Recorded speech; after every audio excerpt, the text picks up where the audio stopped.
So disturbed again this morning that our beloved country, Nigeria, is becoming a valley of death. Mr. President, I am more disturbed this morning that day after day, weeks after weeks, month after month, we are talking about the same level and magnitude of insecurity in a country where we are spending so much on security architecture. Mr. President, this is becoming customary. This is becoming ritualistic. It is becoming a pattern. And I cannot understand why day in, day out, we will continue to complain about the same thing.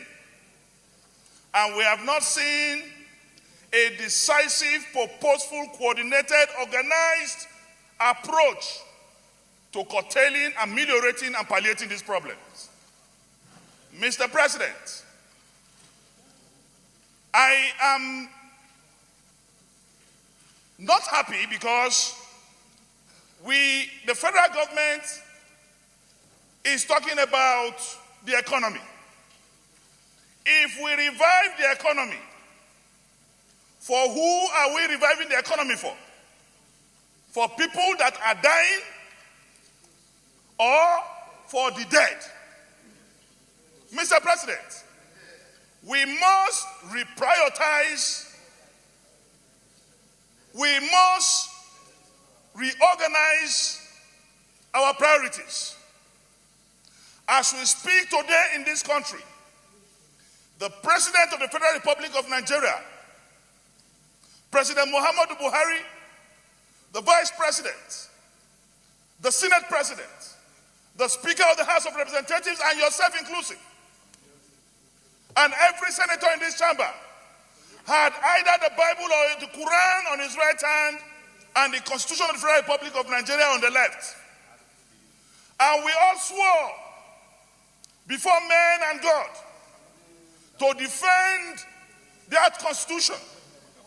And the most potent part of that Constitution states that the security and the welfare of the people shall be the primary purpose of government.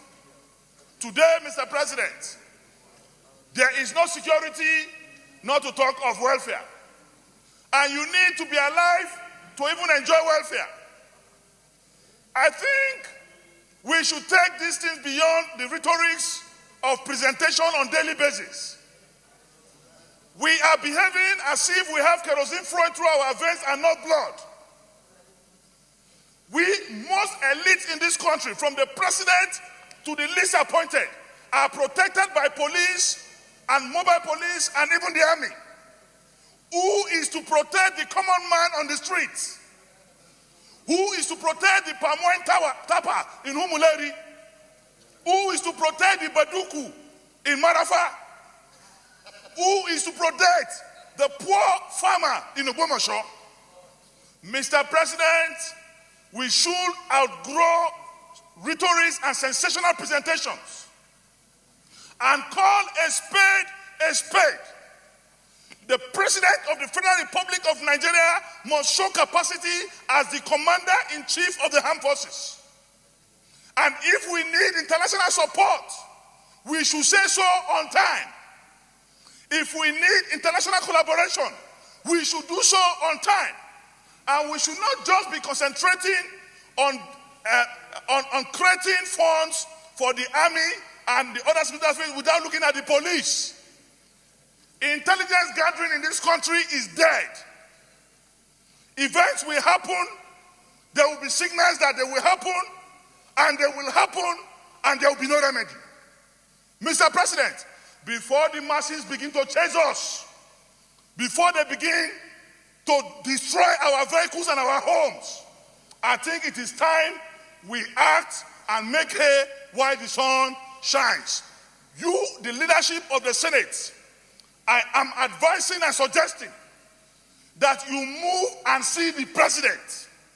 Let the president understand the magnitude and intensity of what is happening.